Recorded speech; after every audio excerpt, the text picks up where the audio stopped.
अगदी कमी वेळेत झटपट तयार होणारी रेसिपी म्हणजे मटकीची सुक्की भाजी. अगदी सोपी आहे. तर मटकी कशी करायची बघा.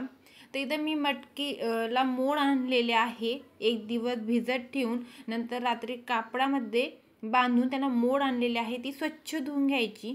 आता मी ते 2 कांदे घेतलेले आहे आणि आता हे कांदे बारीक चिरून घ्यायचे. आता आपल्याला सुक्की भाजी बनवायची तर तुम्हाला कांदा जास्त प्रमाणात आवडत असेल तर तुम्ही थोडा जास्तही कांदा घेऊ शकता.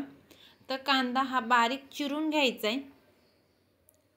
आता त्यानंतर मी 2 कांद्याबरोबर 1 टोमॅटो घेतलेला आहे आणि टोमॅटो ही बारीक चिरून घ्यायचं आहे. नंतर कोथिंबीर बारीक चिरून घ्यायची. तर मी ते हिरव्या मिरच्या घालणार नाही. आता टोमॅटो ही बारीक चिरून घेतलेला आहे. आता घ्यायची कढई.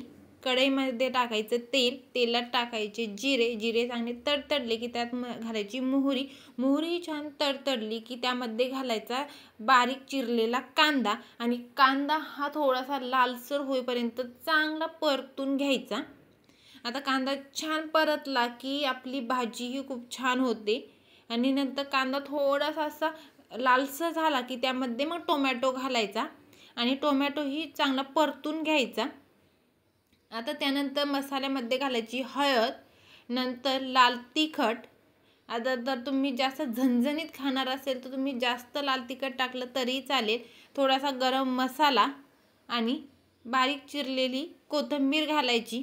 व्यवस्थित आपले मसाले परतून घ्यायचे आधी थोडेसे. व्यवस्थित आपले मसाले परतले आहे तर त्यामध्ये आपण जी मोड आलेली मटकी आहे ती त्यामध्ये घालणार आहोत. स्वच्छ धुतलेली मटकी त्यामध्ये घालून घ्यायची आणि चांगली परतून घ्यायची. एक साधारण 5 ते 7 मिनिटं तेलामध्ये चांगली परतून घ्यायची. आता त्यामध्ये चवीप्रमाणे मीठ घालायचे.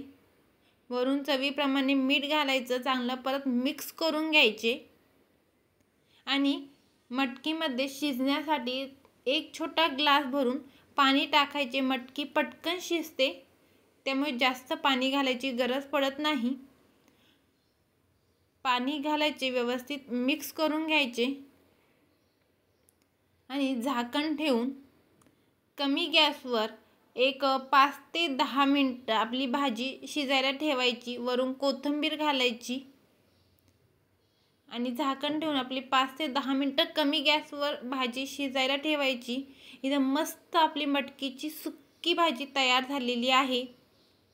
तुम्ही बघू शकता कमी वेळेत झटपट तयार होणारी मटकीची सुक्की भाजी आणि खायलाही खूप चविष्ट लागते. आता इथं मटकी छान अशी शिजलेली आहे. तुम्ही बघू शकता मटकी छान अशी शिजलेली आहे.